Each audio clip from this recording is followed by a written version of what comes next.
All right, so making moonshine, not the best hobby for alcoholics. Don't worry, that's just water. I was a little thirsty.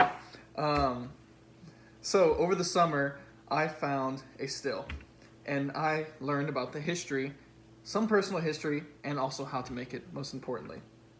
So let's jump back in time and see what makes moonshine moonshine. So in 1919 to 1933 was the birth of, or the creation of, the 18th Amendment, which was the Prohibition Act. This meant you cannot sell hard liquor. So before moonshine was called moonshine, it was actually called white lightning. According to Bill O'Neill, which was recently updated in fall of 1984, not really that recent, moonshine earned its name because of the moonshiners, the runners, who would deliver the moonshine to the bars, and they did so at night. With these cars, they would tweak them to run away from the police and all that, which actually gave the birth to NASCAR. Now, I actually have some personal history of moonshiners down south. My great-grandfather, Pop Jim, or Jimmy Zarang, always made moonshine. He grew up making whiskey. Eventually, he was caught making moonshine, and he was sent to the state penitentiary. I actually got most of this information from my grandmother, who was Pop Jim's daughter. Now, sadly, with time, my Pop Jim's recipe disappeared. I was never able to see what his recipe was. So I went to the next best thing. I used the internet.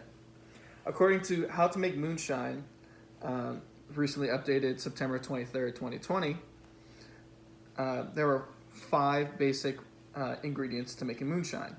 You have your corn, your water, your sugar, your yeast, and a flavor ingredient, which can be dried apricots or dried peaches or barley.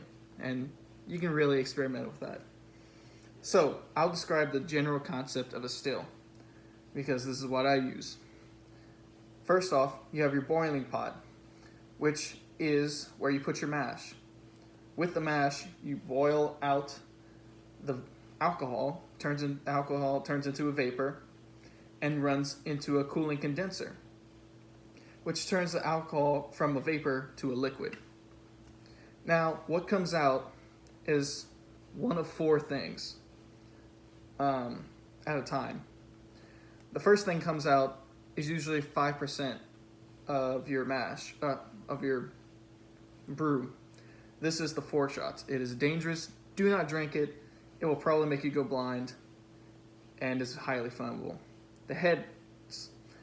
This is called the heads because it's the quickest to give you headaches.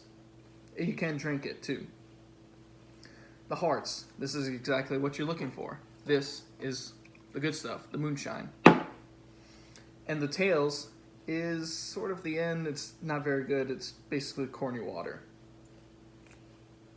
The general temperature for boiling moonshine or boiling your mash is around 165 degrees. That's what I've used.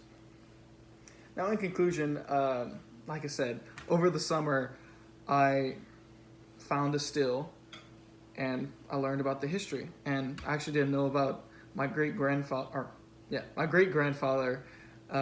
brewing moonshine and actually going to prison for it. Any questions?